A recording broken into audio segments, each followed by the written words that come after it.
Israel Iran యుద్ధంతో విమానాలు నిలిచిపోయాయి. వరుస దాడుల కారణంగా గల్ఫ్ దేశాలను ఎయిర్ స్పేస్ ను మూసివేస్తున్నట్లు ప్రకటించారు. దాంతో ఎయిర్పోర్టుల్లో వేలాది మంది తెలుగువారు పడిగాపులు కాస్తున్నారు. ఇరాన్ పై ఇజ్రాయెల్, అమెరికా దాడుల ఎఫెక్ట్ ప్రపంచవ్యాప్తంగా ఉన్న విమానాలపై పడింది. టెహ్రాన్, వరుసగా దుబాయ్, కువైట్, అబుదాబి, బహ్రెయిన్ దేశాల ఎయిర్పోర్ట్లపై దాడులు చేస్తుండటంతో ఎయిర్ స్పేస్లను మూసివేశారు. దీంతో 700 విమానాలు రద్దయ్యాయి. ఖతార్కు చెందిన ఎమిరేట్స్ అన్ని సర్వీసులను రద్దు చేస్తున్నట్లు ప్రకటించింది. ఇక ఇండియాకు చెందిన air India, IndiGo, express air India సైతం తమ సర్వీసులను రద్దు చేస్తున్నట్లు ప్రకటించాయి. ప్రస్తుత పరిణామాల నేపథ్యంలో విమానాశ్రయాలు, విమానయాన సంస్థలు సహా ఏవియేషన్ భాగస్వాముల సంసిద్ధతపై కేంద్ర పౌర విమానయాన శాఖ మంత్రి రామ్మోహన్ నాయుడు సీనియర్ అధికారులతో సమీక్షా సమావేశం నిర్వహించారు.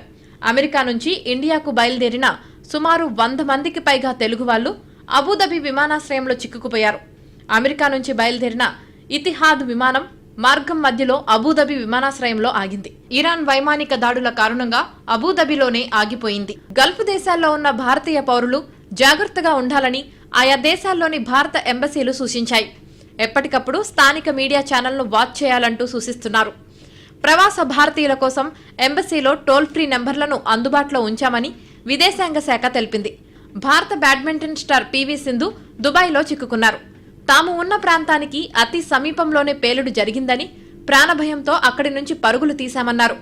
ప్రస్తుతం తన కోచ్తో సహా అందరం క్షేమంగా ఉన్నామని చెప్పారు. ఇరాన్, గల్ఫ్ ప్రాంతాల్లో ఉన్న తెలుగువారు అప్రమత్తంగా ఉండాలని సీఎం రేవంత్ సూచించారు. దాడుల దృష్ట్యా భారత రాయబార కార్యాలయాలు జారీ చేసిన సూచనలు పాటించాలన్నారు.